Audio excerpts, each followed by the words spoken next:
भजन करो, स्मरण करो, कीर्तन करो, मंत्र जाप करो, नाम जाप करो, और जितना कर सकते हो उतना करो। कुएं को खोदोगे तो पहले मिट्टी निकलेगी, कुएं को खोदोगे मुरम निकलेगी, कुएं को खोदोगे पत्थर निकलेगा। खोदते जाओ, खोदते जाओ, खोदते जाओ। लोग कहेंगे पानी नहीं निकलेगा। अगर तुम्हारी मेहनत पक्की है, तुम्हारा कर्म पक्का है, और तुमने गीता के अनुसार भगवान कृष्ण कहते हैं कर्म किया जाना, फल की इच्छा मत रखना, तो मेहनत करे जा। मिट्टी निकली, मुरम निकली, पत्थर निकला, तो पानी भी जरूर निकलेगा। मेहनत से पीछे मत हटना, पानी निकलेगा, ये निश्चित है। मेहनत तो करो। किसी ने कह दिया अब पानी नहीं निकलेगा, ये तो हमारा पक्का जजमेंट कह रहा है, ये पत्थर में पानी नहीं निकल सकता। अब पत्थर आ गया, अब पानी नहीं निकलेगा। अगर मेहनत करी जाए, खोदा जाए, खोदा जाए, खोदा जाए, खोदा जाए, पानी निकलेगा, मिलेगा। राजा भर्तरी ने अपनी बहन से पूछा मैं गुरु किसको बनाऊं? आज के जमाने में गुरु बनाना भी तो टेंशन का विषय है, किसको बनाए गुरु? ढूंढने निकले।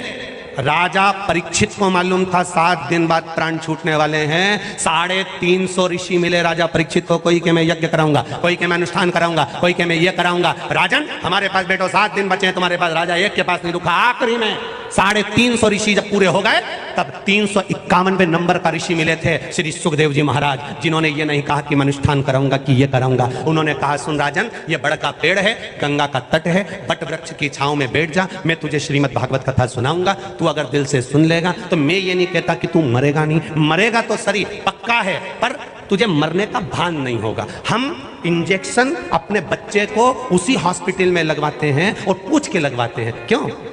आज हॉस्पिटल में वो सिस्टर नहीं दिख रही। कौन सी सिस्टर?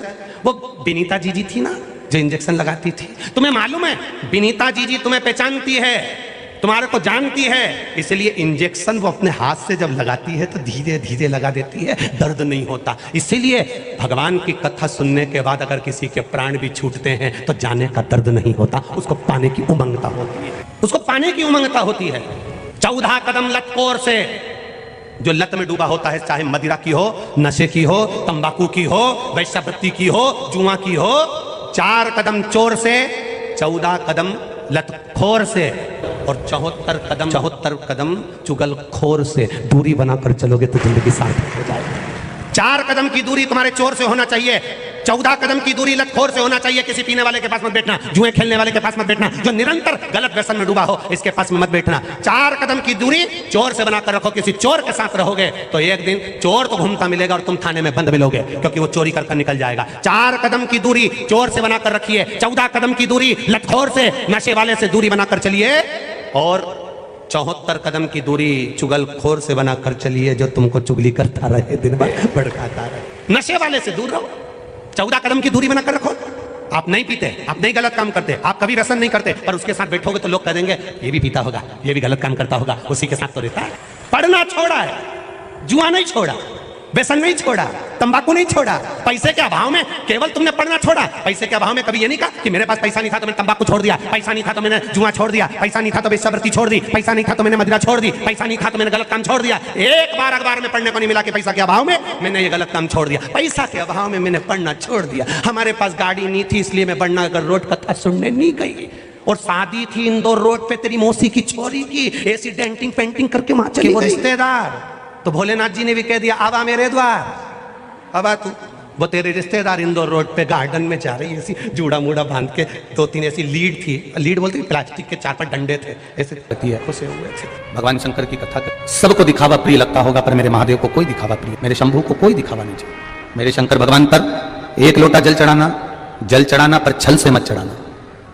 1 लोटा जल भी आप अगर महादेव को दे रहे हो, मेरे शंकर भगवान को चढ़ा रहे हो, मेरे शिव बाबा को समर्पित कर रहे हो, तो ये विचार कर मत चढ़ाना कि मैंने जल चढ़ाया है तो मुझे ये मिलेगा, मैंने जल चढ़ाया है तो मुझे ये प्राप्त होगा, मैंने शंकर जी को जल चढ़ाया है तो ये मुझे मिल जाएगा, शंकर जी को जल चढ़ाया तो मुझे ये प्राप्त हो जाएगा ना। शिव के द्वार तक जाओ, आप केवल भगवान शंकर की चौखट तक जाओ, आप केवल शिव की चौखट तक पहुंच जाओ, उसके बाद ये विचार करना छोड़ दो कि मैंने भगवान से ये मांगा है। भगवान से ये कहना कि जो मेरे हित का हो तू मुझे वो देना, मैं कितना भी जिद्दी बन जाऊं पर मेरे हित का मत देना, जो तेरी कृपा से मिल जाए और जो मेरे हित के लिए हो वो मुझे प्रदान करना। कल की कथा में था, वो एमपीवी में उसकी नौकरी लग गई, विद्युत विभाग में उसका सिलेक्शन हो गया, रो रहा है कि सिलेक्शन होने के बाद भी मेरा ज्वाइनिंग लेटर नहीं आया।